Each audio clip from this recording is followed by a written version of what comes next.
Chief justice पे जूता चल गया भाई, ये हुआ कैसे ये देखिए। तो गिलास में कैसे पानी पी लिया हमारे? अरे आपने सर्व किया, हमने पिया। क्यों पी लिया? क्यों पी लिया? प्रधानाध्यापक होइए ना, कलेक्टर होइए ना। ये बनियान पहने हुए टकलू चाचा बोल रहे हैं कि भाई साहब तूने पानी पिया कैसे? तू प्रधानाध्यापक हो गया है तो कलेक्टर हो गया है क्या? यानी कि जातिवाद खत्म करने के लिए अब हर दलित को कलेक्टर बनना पड़ेगा। सही है क्या? तो चलिए कलेक्टर को देख लीजिए। ये मध्य प्रदेश की बारात है, एक एसडीएम की बारात है। इसकी बारात में लोगों से ज्यादा पुलिस वाले हैं। क्यों? क्योंकि वहां पर ये घटिया सा घर खड़ा हुआ है जिसके बाहर एक लड़की खड़ी हुई है, टूटी हवाई चप्पल पहनी हुई, मिस वर्ल्ड से भी खूबसूरत। उस लड़की को अपने दरवाजे पर जानवर बर्दाश्त है, लेकिन दलित का किसी का पैर नहीं पड़ जाए, ये बार बार वो कोशिश कर रही है और कह रही है यहाँ से जाओ यहाँ से। अब आप कहेंगे एसडीएम तो छोटा रैंक होता है, भाई साहब आईपीएस लेवल होना चाहिए। तो भाई साहब आईपीएस भी है। हरियाणा के ये पूरन कुमार हैं जिन्होंने अपने अधिकारियों पर प्रताड़ना करने का आरोप लगाया है और सुसाइड कर लिया है।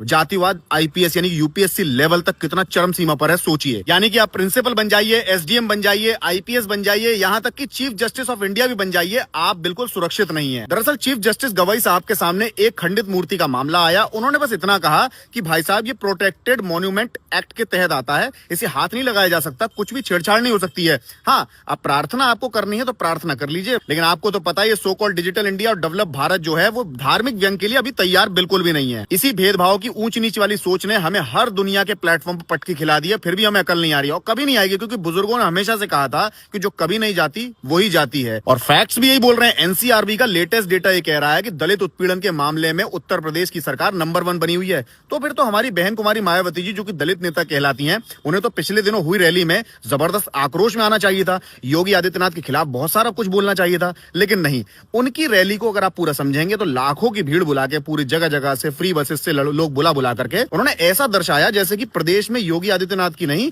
अखिलेश यादव की गवर्नमेंट हो और सेंट्रल में केंद्र की सरकार जो है बीजेपी की नहीं वह कांग्रेस की सरकार हो। और ये मैं नहीं कह रहा हूं, उसी रैली में सभाओं में गए हुए लोग जो डिसअपॉइंट होकर लौटे हैं, उन्होंने कहा है कि भाई साहब एक बात उन्होंने ना तो राज्य सरकार के बारे में बोली है, ना केंद्र सरकार के बारे में बोली है, वो तो विपक्ष के लोगों को घेर रही थी।